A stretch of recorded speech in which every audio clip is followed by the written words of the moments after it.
Amén. ¿Cuántos dicen gloria a Dios? ¿Cuántos repiten ese gloria a Dios? ¿Cuántos dan un fuerte aplauso al Señor? Él es merecedor de toda la gloria, de toda la honra. Todo es para Él y todo es por Él. Amén. Todos los días son buenos delante del Señor, pero hoy es muy especial. Amén. Hermanos, sean todos bienvenidos nuevamente en el nombre de Jesús. La casa está llena y entre más se llena, los predicadores más nerviosos se ponen. Amén. Hermano, para no quitarle mucho tiempo, quiero que tome la palabra de Dios en sus manos, allí de pie, y vaya al libro de Hebreos capítulo 8, versículo 8. Amén. Libro de Hebreos capítulo 8. Gracias. ¿Todos lo tienen? Si no, está proyectado en la pantalla. Hoy Dios se va a mover de una manera muy linda. Amén. Dice así en el nombre de Jesús. Porque reprendiéndolos dice: he aquí vienen días, dice el Señor, en el que estableceré con la casa de Israel y la casa de Judá un nuevo pacto. No como el pacto que hice con sus padres el día que los tomé de la mano para sacarlos de la tierra de Egipto, porque ellos no permanecieron en mi pacto. Quiere decir que antes había un pacto. Y yo me desentendí de ellos, dice el Señor. Por lo cual este es el pacto que haré con la casa de Israel. Y después de aquellos días, dice el Señor, pondré mis leyes en las mentes de ellos, y sobre su corazón las escribiré, y seré a ellos por Dios, y ellos serán mi pueblo. El versículo 12 dice: porque seré propicio, en pocas palabras, yo seré el indicado a sus juicios, a sus maldades.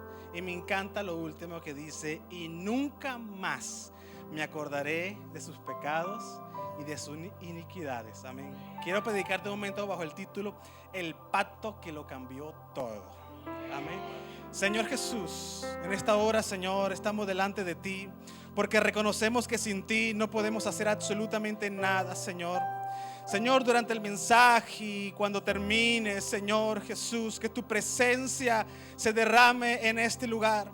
Que cuando estemos tomando, Señor Jesús, ese pan y ese vino, Señor, que tu presencia se derrame en este lugar, Señor Jesucristo. Gracias, Señor, gracias en el nombre de Jesús. Puede sentarse dándole un fuerte aplauso, Señor.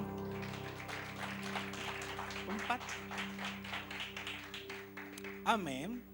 No tengo mucho tiempo, así que voy a tratar de correr. Amén. Un pacto. Amén. Dice que un pacto es un acuerdo preliminar o informal de voluntades, basado en la confianza mutua y buena fe, sin plena exigibilidad judicial. Por el contrario, un contrato es un pacto elevado a la figura legal plena, con elementos formales como consentimiento, objeto, causa lícita, que lo hace vinculante y ejecutable ante tribunales. En pocas palabras, un pacto es un acto de confianza mutua, donde quien pacta puede incluso seguir siendo fiel al pacto, aunque la otra parte no cumpla. ¿Le suena de algo? Mientras que un contrato rompe o pone fin al pacto si alguno de las partes no cumple. Y este es precisamente lo que hace tan sobresaliente y extremadamente hermoso la muerte y la resurrección del Señor Jesús. ¿Sabes por qué? Porque si el Señor Jesucristo hubiese querido, Él tiene la autoridad para decir: yo haré esto si tú cumples esto, y si no lo cumples, el pacto queda roto. Pero no fue así, sino que a pesar de que Él hizo un pacto muriendo por nosotros para traernos una nueva esperanza y nosotros fallarle muchas veces, Él permaneció y permanece fiel. Hermano, eso no se llama un contrato, se llama un pacto. Amén. El libro de 2 de Timoteo capítulo 2 versículo 13 dice: si fuéramos infieles, Él permanece fiel, porque Él no puede negarse a sí mismo. Amén. Esa es su naturaleza. El libro de Romanos capítulo 3 versículo 3 dice: pues que si alguno de ellos han sido incrédulos, su incredulidad habrá hecho nula la fidelidad de Dios. Dice, de ninguna manera. Amén. Eso se llama pacto. Amén. Quisiera que antes de hablarle un poco acerca de la sangre y de por qué vamos a hacer lo que vamos a hacer, quiero darte un poco de contexto de realmente cómo esto era en la antigüedad. Antes, hermano, en el Antiguo Testamento habían 3 rituales de purificación. Todos y absolutamente todos tenían que ser manejados por el sumo sacerdote. No el sacerdote, sino el sumo sacerdote. Amén. Diga sumo sacerdote. Esta palabra es importante que la recuerde porque va a tener mucho sentido cuando este mensaje esté terminando. El primero de los rituales o ceremonias es algo muy conocido, los cuales es el tabernáculo, donde estaba el altar de bronce. Creo que muchos lo conocen. Los sacrificios aquí eran diarios, todo el tiempo. Ni el fuego ni la sangre podían parar. El libro de Números capítulo 28 versículo 3 dice: y le dirás, esta es la ofrenda encendida que ofrecéis a Jehová, 2 corderos sin tacha de 1 año cada día. Y dice, y será el holocausto continuo. No puede parar ni el fuego ni la sangre. Amén. Sin embargo, hermano, algo que no hacía el altar de bronce, y es que lo que muchas veces pensamos, es que no era para perdón de pecados, era para cubrir con la sangre los pecados que muchos del pueblo hacían. Amén. Esta cobertura, hermano, es justamente lo que se hacía en el altar de bronce. Hermano, ningún animal, ninguno, ni en la antigüedad, era capaz de remover completamente el pecado de las personas. Y usted dirá, eso no tiene mucho sentido. Déjeme se lo demuestro bíblicamente. El libro de Hebreos capítulo 10 versículo 4 dice: porque la sangre de los toros y de los machos cabríos no pueden quitar los pecados. Así que durante ese tiempo solamente ese sacrificio ayudaba a que esa sangre cubriese ese pecado. Era como quien dice tener a raya la ira del Señor. Amén. El segundo ritual de purificación era el carnero de la expiación, o lo que muchas veces conocemos como el chivo expiatorio. Hasta en las películas hemos escuchado. Pero esto es verdad. El chivo o el carnero o la cabra, que era la palabra de Dios, dice la palabra de Dios que se ofrecía una sola vez al año, uno solo y por todos, para remover el pecado del pueblo, un solo día al año. Amén. Y hay algo que me encanta acá. El perdón de pecados, hermano, ya se lo quiero mostrar, no era directo. El pecado se trasladaba o se transfería. No es como hoy. El libro de Levíticos capítulo 16 versículo 9 dice así: y hará traer a Aarón el macho cabrío sobre el cual caerá la suerte por Jehová, y lo ofrecerá en expiación. El versículo 21 dice: y pondrá Aarón sus manos sobre la cabeza del macho cabrío vivo. Se seleccionaban 2 cabras, uno era sacrificado para el perdón de pecados y otro quedaba vivo. El que quedaba vivo tiene algo muy interesante. Dice así: y pondrá Aarón sus 2 manos sobre la cabeza del macho cabrío vivo, y confesará sobre él todas las iniquidades de los hijos de Israel, todas sus rebeliones y todos sus pecados, poniéndolos así sobre la cabeza del macho cabrío. Y sabe que dice, no lo mata, sino que dice, y lo enviará al desierto por mano de un hombre destinado para esto. Y aquel macho cabrío llevará sobre sí todas las iniquidades de ellos a tierra inhabitada, y dejará ir al macho cabrío por el desierto. Mi hermano, déjame decirte algo. El Señor Jesús no solamente está interesado en cubrirte con tu sangre. Claro que sí. No solamente eso, sino que está interesado en perdonar tus pecados. Pero no solamente eso, sino que la palabra de Dios me enseña que está muy interesado de eso que te perdona y te limpia, llevárselo muy lejos. La palabra de Dios me dice, y esto es justamente lo de la cabra. Aarón oraba y hablaba acerca de todos los pecados de todo el pueblo. Y una vez que lo hacía, lo enviaba al desierto. ¿Sabes por qué, hermano? Para que ese pecado estuviese lejos del pueblo. Y esto es algo, hermano, que muchas veces nosotros como cristianos se nos olvida. Muchas veces venimos delante de Dios, le pedimos perdón a Dios, Dios nos perdona y por alguna razón seguimos pensando en el pecado que cometimos. Y la palabra de Dios me enseña aquí que cuando Dios te perdona, Dios toma ese pecado y se lo lleva lejos. Amén. Hay un tercer rito o ceremonia de purificación, y esta es la que más me encanta. Cuando los leprosos eran sanados, tenían que pasar por un proceso de purificación. Mi hermano, te pido que le prestes atención a esto, porque esto va a tener una conexión directamente con la cruz del Señor y su sacrificio. En el libro de Levíticos capítulo 14 versículo 5 dice así: y mandará el sacerdote a matar una avecilla en un vaso de barro sobre aguas corrientes. Después tomará la avecilla viva, o sea, son dos. Tomará la avecilla viva, al cedro, la grana, que es escarlata, y el hisopo, y lo mojará con la avecilla viva en la sangre de la avecilla muerta sobre aguas corrientes. ¿Le suena de algo?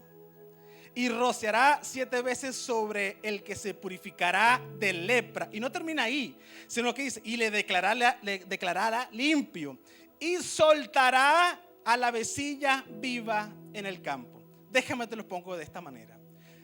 Toman 2 avecillas, amén. Una la sacrifican y la otra donde vierten la sangre. La avecilla viva la meten en ese mismo recipiente, la humedecen, la rocían, la manchan con la sangre de la avecilla que fue sacrificada. Cuando lo hace, rocían sobre el leproso para declararlo limpio, y la avecilla que quedó limpia pero manchada con la sangre de la avecilla que murió es liberada. Hermano, tú tienes idea, ponte a pensar por un momento la cantidad de cosas. Capaz me va a decir: no, hermano Harold, yo no. ¿Cuántos errores has cometido en tu vida? ¿Cuánto pecado has cometido tú en tu vida? ¿Cuántos errores, cuántas cosas que no quisiste volver a recordar has cometido en tu vida? Hermano, la palabra de Dios dice así: que Dios no nos ha pagado conforme a nuestros pecados. ¿Sabes qué es lo que quiere decir esto, hermano? Que cuando tú has pecado, que cuando tú has cometido un error, cuando tú sabes que has hecho cosas que no corresponden delante de Dios, la sangre del Señor está sobre tu vida y te guarda.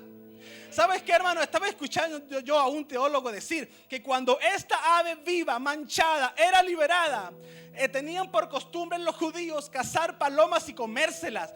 Pero cuando veían que una de esas palomas, de esas avecillas, estaban manchado con sangre, sabían que alguien había sido restaurado. No podían tocar la avecilla. Y lo mismo, hermano, pasa con nosotros. Hermano, mira, la palabra de Dios nos enseña que es su sangre las que nos mantiene protegidos. Cuando tú sales, cuando tú has cometido errores, cuando el diablo quiere hacer algo en tu vida, hermano, déjame decirte, no es cuántos versículos tú te sabes, no es precisamente eso, es la sangre del Cordero sobre tu vida la que te mantiene vivo.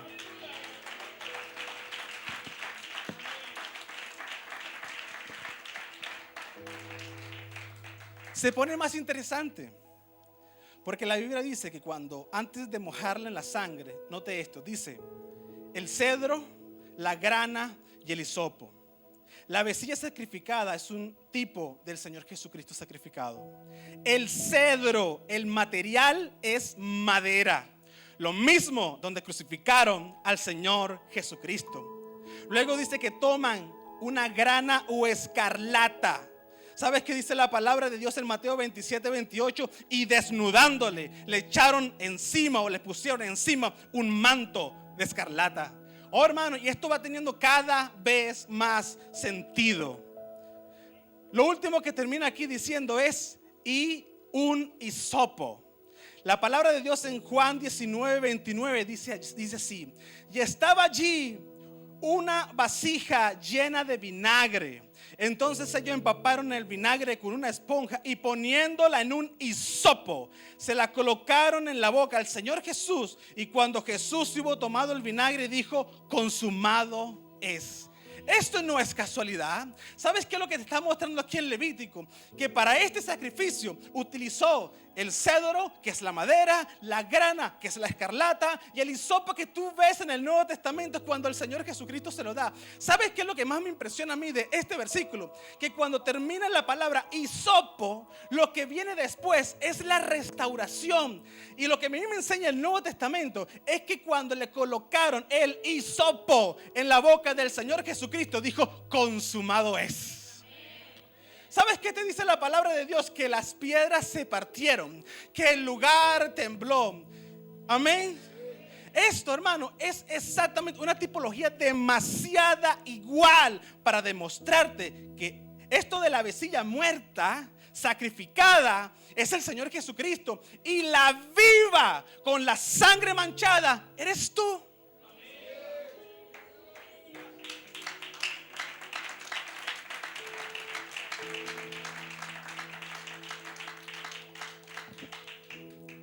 El Señor Jesús tuvo cinco desafíos bastante grandes, hermano, antes de llegar a ese momento. Uno de ellos es que la palabra de Dios dice acerca de todos estos ritos. Jeremías 31:31 dice: he aquí que vienen días, dice el Señor, en los cuales haré un nuevo pacto. Porque todos me conocerán, desde el más pequeño hasta el más grande, dice Jehová. Porque perdonaré la maldad de ellos y no me acordaré más de su pecado.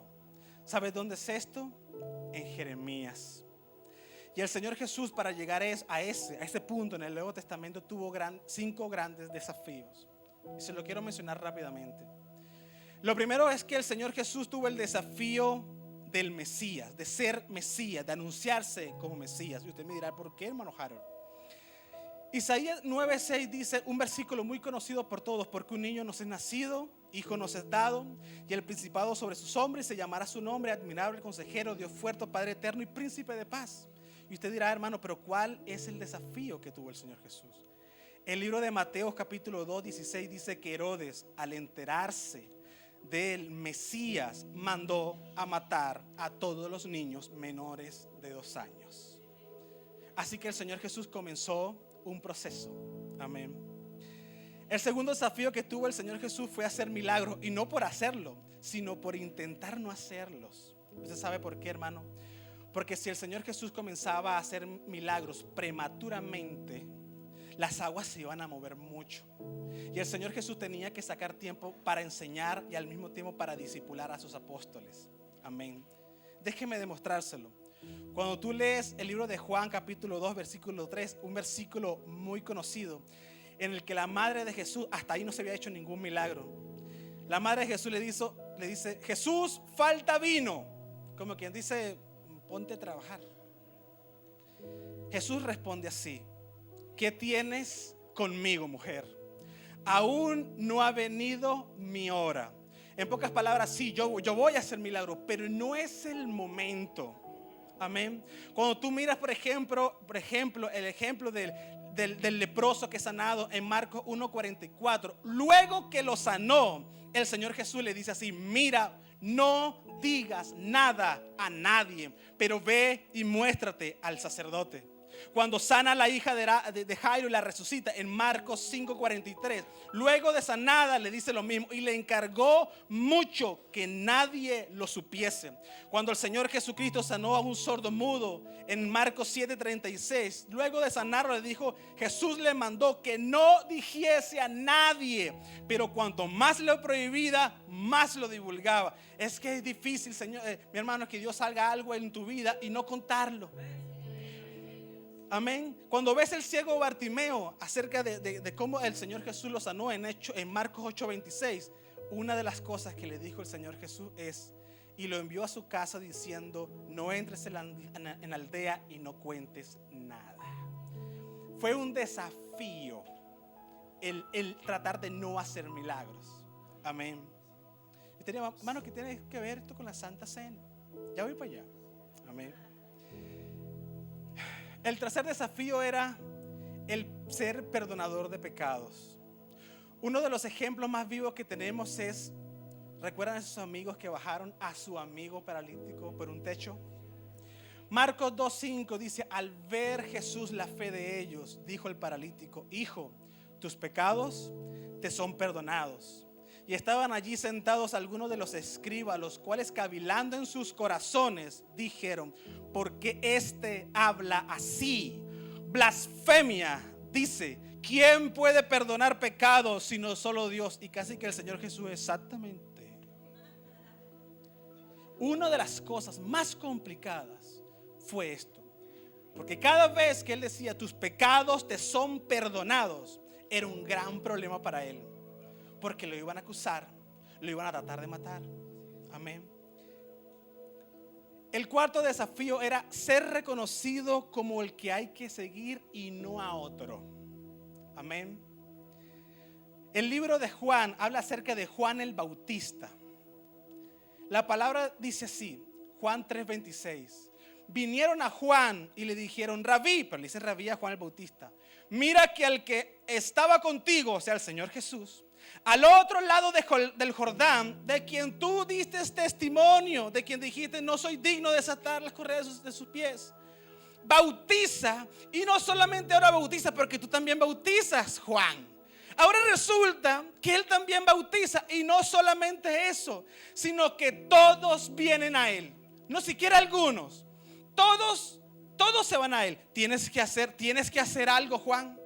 Hermano, Juan el Bautista era el más famoso en ese tiempo. Las multitudes iban hacia él.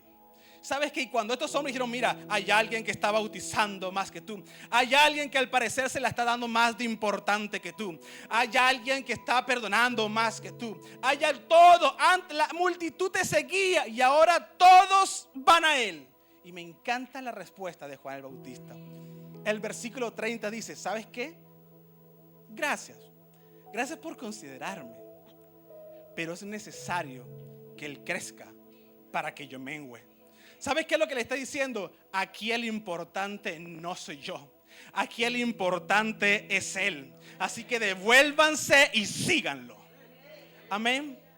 Así que el Señor Jesús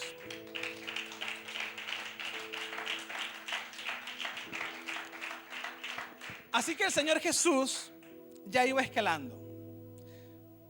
Mostrarse como el Mesías, hacer milagros, perdonar pecados, ser reconocido como el único.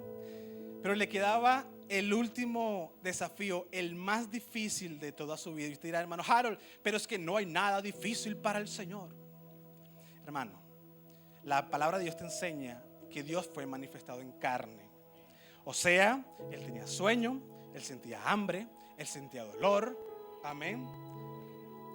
Estos desafíos fueron complicados, pero nada se compara como el quinto. ¿Sabes cuál fue? El ser sumo sacerdote. Cuando tú y yo leímos acerca de los ritos de purificación, las aves, el macho cabrío o el altar de bronce, solo y exclusivamente, Husay, podía ser manipulado por un sumo sacerdote. El Señor Jesús, usted dirá, no, pero es que es Dios y Dios puede hacer como quiere, y hubiese levantado y se hubiese sentado él. Pero hermano, Dios es un Dios de orden, ¿sabe? Y esto de ser sumo sacerdote fue lo que más le costó en su vida. Fue lo más difícil que pudo hacer cuando fue manifestado en carne. Déjeme demostrárselo. El libro de Hebreos capítulo 8 versículo 3. Si usted ha leído esto antes, gloria a Dios, yo si lo había leído al menos no lo había entendido así, chami. Pero el libro de Hebreos capítulo 8 versículo 3 dice así. Esto es Hebreos. Porque todo sumo sacerdote está constituido, o sea, está en la obligación de presentar ofrendas y sacrificios, por lo cual le es necesario también que hablando de Jesús, también tenga algo que ofrecer. En pocas palabras, Hebreo está diciendo, Señor, ¿qué ofreces? Si es por sacerdotes, ya tenemos suficientes. Si es por animales, el templo lo tenemos lleno y con los mejores animales. La pregunta es, ¿qué ofreces? No podemos hacer una excepción. Todo sumo sacerdote tiene que ofrecer una ofrenda y de sacrificios. Oh, hermano, y es allí donde en Juan 10:11 él responde, ¿sabes qué? ¿Qué voy a ofrecer? Yo soy el buen pastor, y el buen pastor su vida da por las ovejas. Esto es muy general. El libro de Hebreos sigue insistiendo, ¿qué ofreces? Y Mateo 25:26 lo dice perfecto. ¿Qué ofreces? Pregunta Hebreo. Y Mateo 26:26 dice, ¿sabes qué ofrezco? Esto es mi carne, esto es mi cuerpo. Tomó Jesús el pan y lo bendijo y lo partió y dio a sus discípulos y dijo, tomad, comed, este es mi cuerpo. Y tomando la copa y habiendo dado gracia, les dio diciendo, bebed de ella todos, porque esta es mi sangre del nuevo pacto, para que por muchos es derramado para remisión de pecados. En pocas palabras, entérate de algo. Caifás era el sumo sacerdote. Ya no va a haber palomas, ya no va a haber cabritos, ya no va a haber ovejitas, ya no va a haber toros. Yo voy a hacer el sacrificio perfecto para que ninguna de esas cosas vuelvan a ocurrir. Amén. Mi hermano, es allí donde todos creo que conocemos este versículo en Isaías 53:2. Porque, hermano, como dicen, del dicho al hecho hay mucho trecho. Amén. Ya el Señor Jesús dijo que iba a hacer, que Él iba a hacer el sacrificio. Y dijo que iba a hacer Él y la sangre sería de Él. Pero cuando llegó el momento de ejecutarla, es algo que todos hemos leído en algún momento. Este versículo que te voy a leer es después del monte Getsemaní. Isaías 53:2 dice, no hay parecer en él, ni hermosura le veremos, mas sin atractivo para que le deseemos. ¿Sabes qué significa eso, hermano? Que lo golpearon a tal punto que lo desfiguraron completamente. Despreciado y desechado entre los hombres, varón de dolores, experimentado en quebranto, y como que escondimos de él el rostro. Fue menospreciado y no lo estimamos. Ciertamente él llevó nuestras enfermedades. Ya no son los cabritos, ya no es nada de eso. Ciertamente él llevó nuestras enfermedades y sufrió nuestros dolores. Y nosotros le tuvimos por azotado, por herido de Dios y abatido, mas él herido fue por nuestras rebeliones, molido por nuestros pecados. El castigo de nuestra paz fue sobre él, y por sus llagas fuimos nosotros curados. Todos nosotros, sin excepción, nos descarriamos como ovejas, cada cual, no algunos, cada cual se apartó por su camino, mas Jehová cargó el pecado de todos nosotros. Angustiado él y afligido, no abrió su boca. Así como cuando las ovejitas llegaban allí al altar de bronce y eran sacrificados y no decían nada, lo mismo dice aquí. Angustiado él y afligido, no abrió su boca. Como cordero que fue llevado al matadero, y como oveja delante de sus trasquiladores, enmudeció y no abrió su boca. Hermano, Dios no solamente está interesado en protegerte, está interesado también en sanarte. Amén, en perdonarte, pero no solamente en perdonarte, sino en tomar todo tu pecado, todos tus errores y llevárselo lejos. La pregunta es por qué muchas veces venimos delante del Señor y seguimos recordando lo que Dios ya en su momento había perdonado. Amén. La palabra de Dios, hermano, te enseña que cuando el Señor Jesús fue crucificado, uno de los soldados se acercó para ver si ya estaba muerto. Y recuerde esto, hermano, la palabra de Dios en Levítico te dice que cuando hicieron el sacrificio de las aves había sangre y había agua. Y cuando tú lees la palabra de Dios y ves como este soldado toma una daga y la mete en el costado del Señor Jesús, la palabra te enseña diciendo: y entonces salió agua y sangre. La pregunta es: ¿en qué momento entonces entró como sumo sacerdote?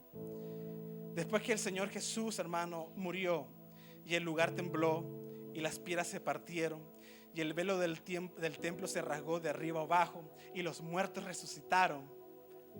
Hebreos 9:11 dice así: y entonces Cristo ahora ha llegado a ser el sumo sacerdote por todas las cosas. ¿Y sabes qué dice el 12? Con su propia sangre, no con la sangre de cabras ni de becerros, dice, entró en el lugar santísimo una sola vez y para siempre, y aseguró nuestra redención para siempre.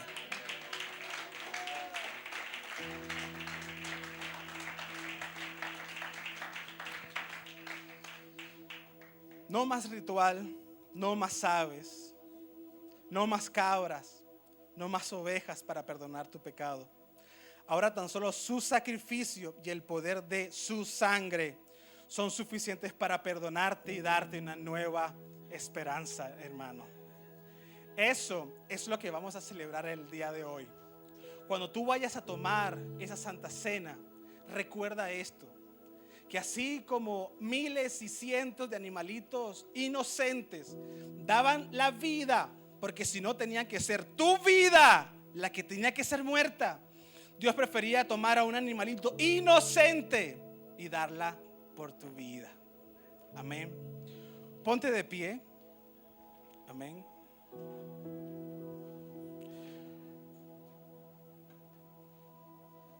Hermano, Dios no solamente quiere perdonarte, quiere llevarse lejos tus pecados, tus errores y tus heridas. Amén. Amén. La palabra de Dios nos enseña que Él está aquí para perdonarnos, hermanos. Cuando tú vayas a tomar esta Santa Cena, si tal vez por alguna razón piensas que no deberías tomarla, la Biblia nos enseña que mientras hay vida hay esperanza. Un arrepentimiento puede ser suficiente para que tomes la Santa Cena y puedas sentir al Señor Jesús en tu vida. Amén. Gracias al Señor. Denle un fuerte aplauso al Señor Jesús. Aleluya. Gracias a nuestro Dios.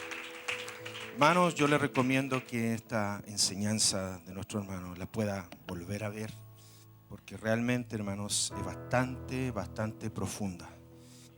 Y habla mucho, hermanos, de la sangre, habla, hermanos, de lo que realmente queremos hacer en esta última jornada, hermanos. Ya hemos hecho 4, con esta es la 4ª Santa Cena. Se ha hablado mucho, hermanos, durante todo este día de lo que significa esto, hermanos. Y la verdad, bajamos las luces justamente porque queremos, hermanos, que esto sea un acto solemne, un acto de respeto, un acto de responsabilidad, pero también de libertad, porque estamos en la gracia. Estamos delante del Señor, estamos amparados bajo su gracia y queremos que nuestro Rey Salvador Jesucristo, cada vez que nosotros venimos a este lugar, venimos con algo que lo he dicho en los otros servicios. Una de las cosas más importantes, las cuales nosotros venimos a la casa del Señor, y lo que siempre debemos de traer, es algo tremendamente importante que se llama arrepentimiento. Si cada uno de los que estamos aquí, hermano, nos arrepentimos, el Señor inclina su oído y escucha el clamor. Y nosotros, hermanos, lo que vamos a hacer en esta noche ya, hermanos, queremos hacer la cena con el Señor, recordando, hermanos, los padecimientos, recordando, hermanos, lo que Él hizo por mí y lo que Él hizo por ti. Cierre sus ojos, mi hermana, mi hermano, en esta noche. Santo es el Señor Jesús. Hemos escuchado palabra de Dios. Hemos escuchado, aleluya, la voz de nuestro Dios. De manera que cualquiera que comiere este pan o bebiere esta copa del Señor indignamente será culpado del cuerpo y de la sangre del Señor. Por tanto, pruébese cada uno a sí mismo y coma así el pan y beba de la copa. Hermanos, aquí estamos, cada uno de nosotros, sabiendo que lo que vamos a hacer, hermanos, en esta noche es, hermanos, algo que tiene que ver única y exclusivamente conmigo, yo y el Señor, usted y el Señor. Aquí no estamos, hermano, para mirar quién toma la Santa Cena o quién no toma la Santa Cena, quién tendría que tomarla o quién no tendría que tomarla. Nosotros, hermanos, queremos comer simbólicamente, hermanos, del cuerpo del Señor, recordando los padecimientos, recordando, hermanos, lo que Él sufrió por mi pecado y por su pecado, y bebiendo la sangre derramada por esos látigos, por todo lo que Él padeció, mi hermana y mi hermano. Y esa sangre, como decía la palabra, limpia. Esa sangre hace algo tan efectivo y tan hermoso como lo que pasó al mediodía, que un alma fue bautizada en el nombre de Jesús, donde su sangre, donde su nombre es invocado. Y esa sangre, hermanos, es tan representativa para nosotros, que nos limpia, que nos lava y que nos da la posibilidad, aleluya, de ser restaurados, porque todos estábamos destituidos, pero hoy Él nos hace dignos, aleluya, de tomar la cena del Señor. Van a empezar a repartir. Todos los que quieran tomar la Santa Cena, todos los que están, aleluya, aquí en esta noche, tome del pan sin comerlo todavía, tome del vino sin tomarlo todavía. Queremos, aleluya, hacerlo de manera solemne. Este es el cuarto servicio de este día. Ya en un ratito más vamos a cantar y ya nos vamos a nuestra casa. Pero vamos a irnos, hermanos, con la bendición de nuestro Dios, sabiendo de que Él, aleluya, los que ya tienen el pan y el vino, cierre sus ojos y empiece a recordar, porque lo que estamos haciendo aquí, mi hermana y mi hermano, es recordar la muerte, los padecimientos de nuestro Salvador. Recuerde y haga memoria. El mundo hace memoria, da películas, muestra acontecimientos reales, que no solamente la Biblia dice de que el Hijo de Dios estuvo aquí, el Dios manifestado en carne, sino que el mundo también conmemora y recuerda, queramos o no. Y eso, hermanos, nos hace aún más responsables a nosotros, sabiendo lo que padeció nuestro Salvador. Pensemos en todo lo que Él sufrió, todo lo que Él padeció, porque era 100% hombre y 100% Dios. Aleluya. Pero aquí en la tierra vino como Hijo de Dios. Aleluya. Cuando ya todos tengan, aleluya, me avisan para que podamos hacerlo todos juntos, en una armonía, hermanos, en un momento especial, en un momento, hermanos, que tengamos ese recordatorio. A veces añoramos y pensamos tantas cosas de algún familiar, de alguna persona, de algún acontecimiento, pero este acontecimiento, hermanos, que sucedió hace muchos años atrás, y el Señor dijo: haced esto en memoria de mí. No solamente una vez al año, como lo hacemos habitualmente en nuestra iglesia.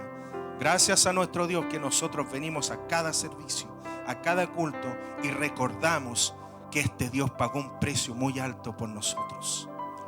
Aleluya, aquí está el Señor Jesús.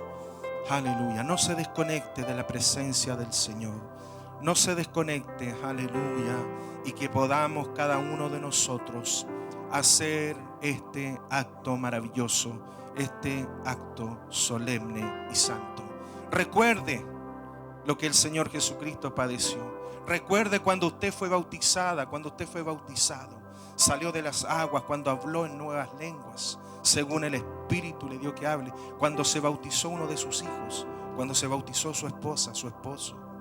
Aleluya, qué hermoso es. Aleluya. Vamos a tomar, hermanos, el pan. Vamos a tomar el cuerpo del Señor en esta hora, en el nombre poderoso de Jesucristo de Nazaret, recordando los padecimientos que sufrió nuestro Salvador. Cenemos en el nombre de Jesús.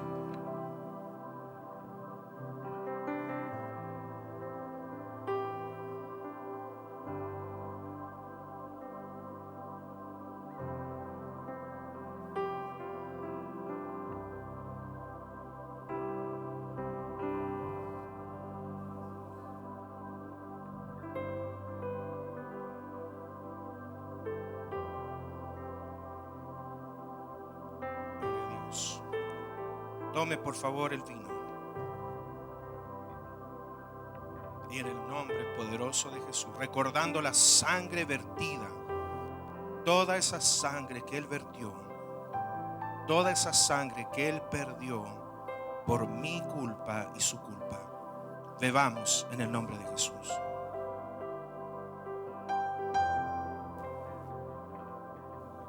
Aleluya. Aleluya, bendito Señor Jesús. Suelte esa alabanza, aleluya. Padre Celestial, gracias. Gracias, Señor, por haber pagado un precio tan alto, aleluya, inmerecederamente.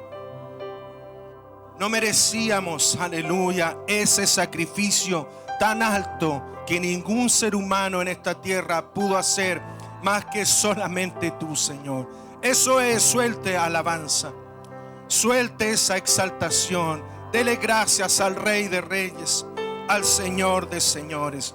Te recordamos, Señor Jesús, porque padeciste, aleluya, porque moriste en esa cruz, azotado, aleluya. Y por eso en esta noche te adoramos, te exaltamos, te damos tantas gracias, Señor, porque hiciste el único y gran sacrificio, Señor.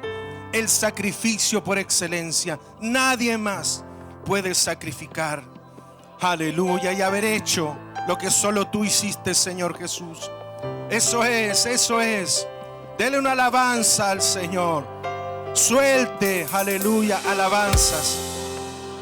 Suelte esa adoración, esa exaltación. Aquí estamos para rendirle honores al Rey de Reyes, al Señor de Señores.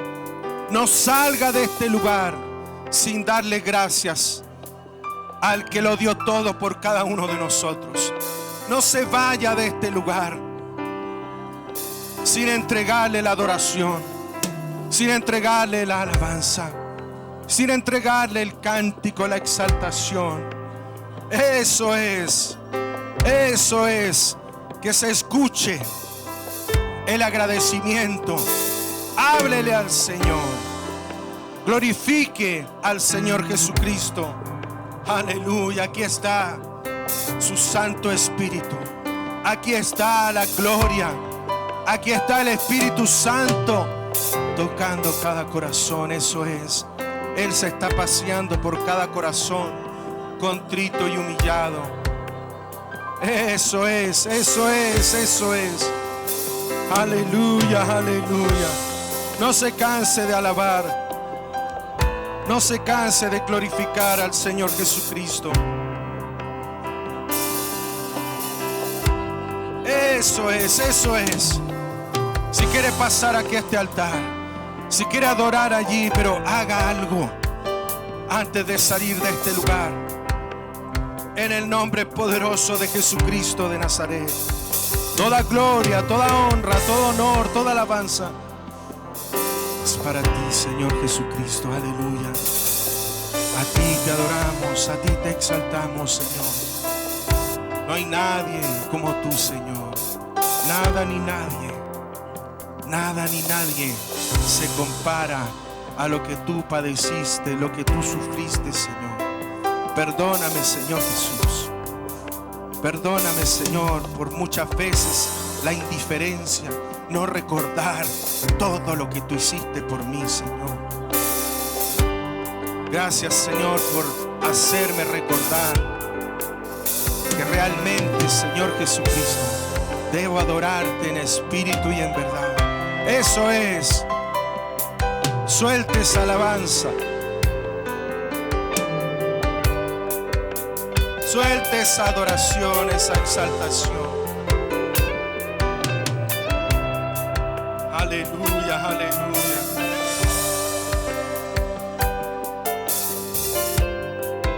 Aleluya, aleluya. Aquí está el Espíritu Santo de Dios. Aquí está la presencia del Señor. Aquí está. Aleluya, eso es. Dele esa alabanza al Señor Jesucristo. Dele esa exaltación al Rey de Reyes. No se canse, aleluya. Es un momento especial. Es un momento especial, aleluya. Aleluya, aleluya. Sí, Señor, sí, Señor, sí, Señor Jesucristo. Todopoderoso Rey de Reyes. Todopoderoso Señor de señores, eso es.